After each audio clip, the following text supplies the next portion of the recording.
मैथिली दुल्हन। इसके मनमोहक गीत जरूर सुने। यदि अच्छा लगा तो चैनल सब्सक्राइब जरूर करें।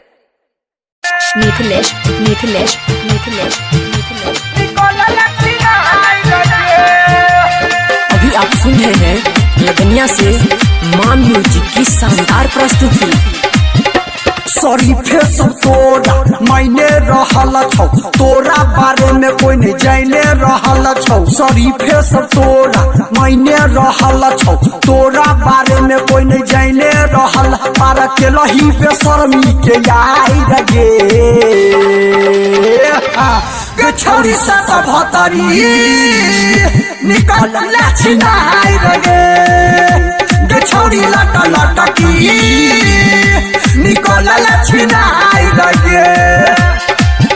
शरीफे सब तोरा मैंने रहल छौ, तोरा बारे में कोई नहीं जाने रहल छौ। शरीफे सब तोरा मैंने रहल छौ, तोरा बारे में कोई नहीं जाने रहल। पारा के लही बेशर्मी के आई लगे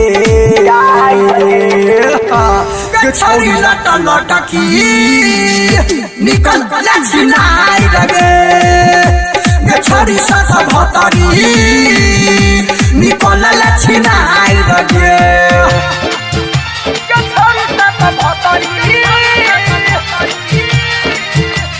DJ DJ DJ DJ Mithilesh Mithilesh Mithilesh Mithilesh. अभी आप सुन रहे हैं लगनिया से मां म्यूजिक की शानदार प्रस्तुति। गौवा समाज बूझौ तू छी बड़का सबितरी गे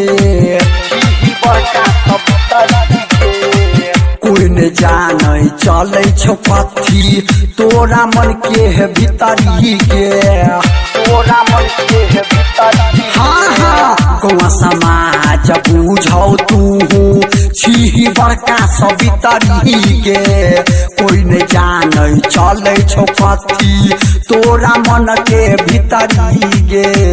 बोल गेल ही कते के दुआई गे हाँ छौरी सत भतरी निकल लछनाई गे छौरी लट लटकी निकल लछनाई गे।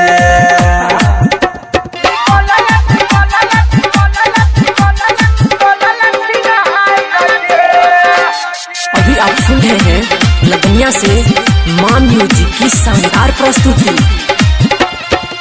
कोना तो हर शादी है तो कोना जभी ससुराल गे कोना जभी ससुराल गे घर वाला तो हर जन तो दे तो अगुआ के गाय रगे दे तो अगुआ के गाय रगे।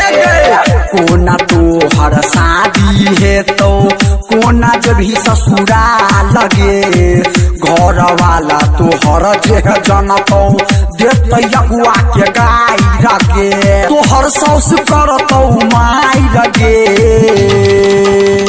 हाँ छौरी सत भतरी निकल लछनाई रगे छौरी लट लटकी निकल लछनाई रगे।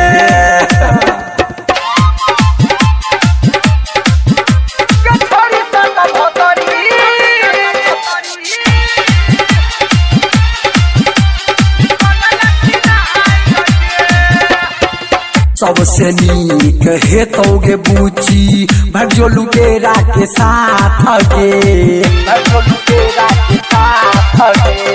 सूरज साजन के जिंदगी से नहीं कर ए ना घात गे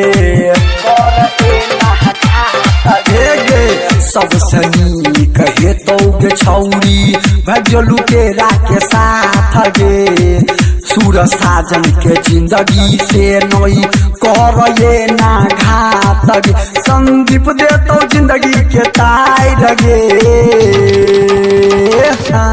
छौरी लट लटकी निकल लछनाई रगे छौरी सत भतरी निकल लछनाई रगे। करी फिर सब तोरा मैंने रहल छौ तोरा बारे में कोई नहीं जाने रहल पारा के रही जवानी के आई रगे गछौरी सत भतरी निकल लछनाई रगे गछौरी लाटा लाटा की निकल लछनाई रगे।